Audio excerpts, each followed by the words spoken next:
I just gotta say, man, I'm in a jolly whippersnapper mood that we don't have that balding fuck with us Yeah, today. that dumb, bald idiot, He stupid ruined idiot everything. baby. His stupid glowing head. Like, I mean, I know we sat him right under the light, but still, Dumbass why head. does his head just have Bro to glow? has zero color on him. He is made of. It looks like he's made of mirrors. It does. It's crazy because we were setting up these lights for the last one, and we had to tone them down because Alex looked like a ghost.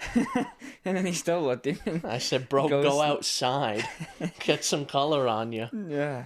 Who knows? We're gonna Go to take a this tanning trip. booth." We're gonna take this special trip or whatever for the podcast, right? And he's gonna come back darker than dark. Like he's gonna be the color of this wood. Instead, he's gonna absorb all the light. He's gonna turn into a black hole. He's just gonna suck in all the light. He's not even. He's gonna be like Vanta Black. It's gonna be like a black hole walking towards you. People think it's like a camera artifact in the middle. And it's just like this weird black smudge. People will see him and think they're having a stroke.